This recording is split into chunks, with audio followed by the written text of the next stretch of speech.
বিসমিল্লাহির রহমানির রহিম। পবিত্র মাহে রমজান আজকে শেষ। পবিত্র জুম্মা মোবারক, রোজা শেষ এমন দিনে, যেটা আমাদের পবিত্র শুক্রবার ছিল, জুম্মার দিন ছিল।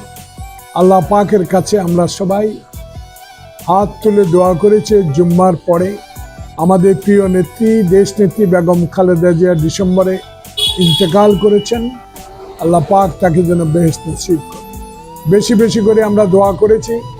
1971 সালে দিশাহারা বাংলাদেশিদের স্বাধীনতার আন্দোলনে স্বাধীনতার যুদ্ধ ঘোষণা করেছিলেন শহীদ প্রেসিডেন্ট জিয়াউর রহমান।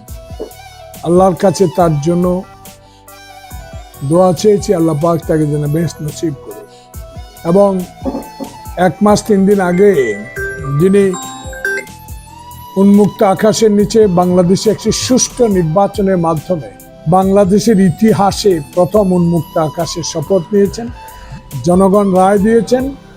উনি আগে বলেছিলেন, সরকার গঠনের জনগণ আমাকে রায় দেয়, সেই রায়কে মাথা পেতে নিয়ে বাংলাদেশের সংবিধান, বাংলাদেশের স্বাধীনতা, সার্বভৌমত্ব, বাংলাদেশের গণতন্ত্র রক্ষায় নিজকে আমি উৎসর্গ করি।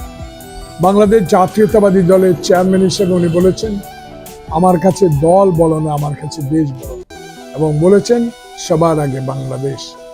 তারই প্রেক্ষিতে 1 মাস 3 দিনের মধ্যে ওনার নির্বাচন ইশতেহার একে একে পালন করার চেষ্টা করে যাচ্ছে।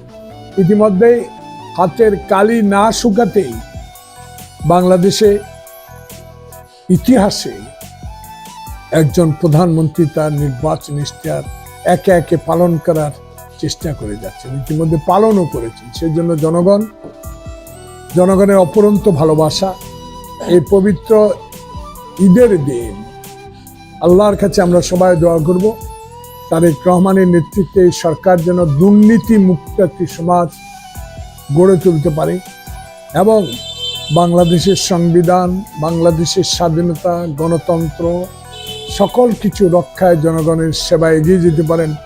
আগামী দিনে সেনবাগ সোনামণির অংশে আমাকে যারা সকল ষড়যন্ত্র উপেক্ষা করে একজন বিদ্রোহী প্রার্থী থাকার পরও বিপুল ভোটে জয়লাভ করিয়েছেন, আমার দলের নেতা কর্মীরা যারা বিগত আন্দোলনে সক্রিয় ভূমিকা পালন করেছেন, এই নির্বাচনেও সকল ষড়যন্ত্র উপেক্ষা করে আমাকে নির্বাচিত করেছেন। আমার গুণে নয়, ধানের শীষ শহীদ জিয়া, খালেদা জিয়া, তারেক রহমানের 16 বছর নির্বাচনের থেকে যেসব নির্দেশ দিয়েছেন, সেই নির্দেশ অক্ষরে অক্ষরে পালন করার কারণে দেশে ষড়যন্ত্রকারীরা বিদায় নিয়েছে, স্বৈরতন্ত্র বিদায় নিয়েছে এবং বাংলাদেশে ইন্টেরিয়াম গভর্নমেন্টের একটি সুষ্ঠু নির্বাচনে তারেক রহমান সরকার গঠন করতে পেরেছেন। তাই পবিত্র ঈদের দিনে লাখো হাজার কোটি মানুষ আমরা আল্লাহর কাছে দোয়া করবে, আল্লাহ আমাদের নেতা তারেক রহমান যেন সুষ্ঠুভাবে একটি সরকার পরিচালনা করতে পারে, সেই দিকে আল্লাহ পাক নজর রাখবেন এবং আমরাও দোয়া কামনা করি। তাই সেনবাগ সোনামণি অংশের সকল পর্যায়ের নেতা কর্মী, শুভানুধ্যায়ী, সমর্থক যারাই আমাদেরকে ভোট দিয়ে নির্বাচিত করেছেন এবং যারা ভোট দেন নাই, তাদের প্রতি অকৃত্রিম ভালোবাসা, শ্রদ্ধা জানিয়ে আমি সকলের জন্য সুস্থতা কামনা করছি। আল্লাহ পাক সবাইকে ভালো রাখুন, সবার আগে বাংলাদেশ।